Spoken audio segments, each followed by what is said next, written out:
Hey y'all, so I kinda ended up talking about the ending of the book, not like in detail, but the general feel of it. I don't know if that's considered a spoiler or not, so if you don't want to know like anything at all, I'll just put a time code, I'll put a warning on screen and then you can just skip it if you want. Sorry about that. That was not smart of me. I deviated from my script, which is a bad idea. So, yes, let's just start and see how this thing goes, right? So, since I already talked my friends' ears off raving about this book, I might as well put it on the internet. Yep, Children of Time is pretty great.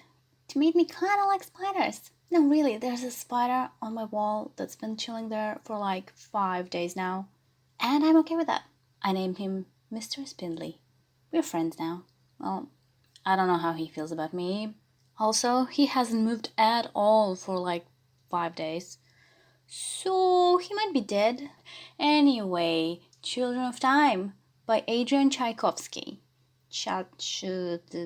Not sure how to say that. That sounds like that Russian composer's name, so I'm just gonna roll with that. It's a sci fi about how humanity majorly fucked themselves over. And the leftover people are now stuck on a huge ship, slowly making their way to one of the planets that were supposed to be terraformed. But, surprise, surprise, that planet is not exactly free real estate. So, stuff happens. We get to know a weird, fascinating, amazing non human civilization. I absolutely love it when the authors do the whole. It's completely non human. Let's think about how the society would look like if the creatures we're talking about are just so different to what humans are. And it's just fascinating.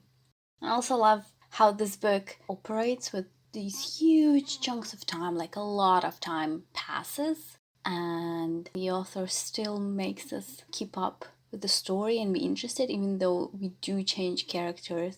Yet it's interesting, and the pacing never falters, or at least for me, it felt very well done. I finished this book in like a couple of days, and it's not a short book. I don't want to spoil it too much, that's why I'm being like slightly vague because I'm hoping that whoever finds that actually gives this book a try. It's just such great world building, so many different interesting ideas that we kind of saw in other books, but here they just like combine in this perfect sci fi package.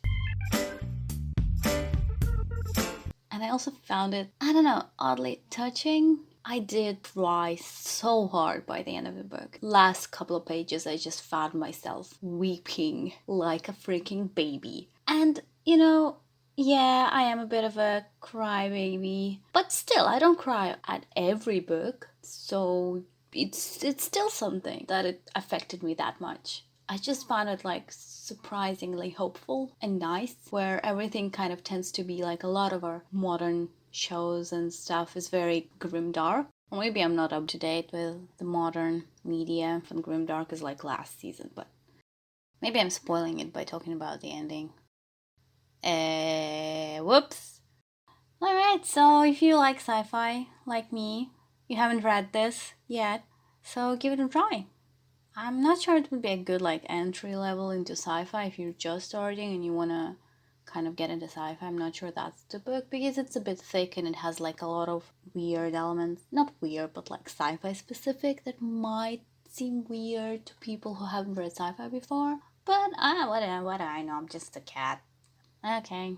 Well, anyway, I don't know how to sign off, so bye, I guess. Okay, since that video was recorded, there was actually a spider update. So it wasn't an actual spider, it was just a spider skin. Apparently, they shed skin as they grow. I googled it afterward. I was not aware that this was a thing, but well, now I'm smarter. It was really windy, so the spider just blew off the wall, and I was like, oh, it must be that then. And then I went to take a look at it, and it was just an empty skin. And it's so crazy because it still holds the shape of the spider, but it's just empty. Yeah, this is kind of weird, but I actually picked it up and saved it because it's just so cool. It looks really cool. Okay, that's weird. I'll stop now. So that's it. So I'm stupid. That's the takeaway of this whole section, basically.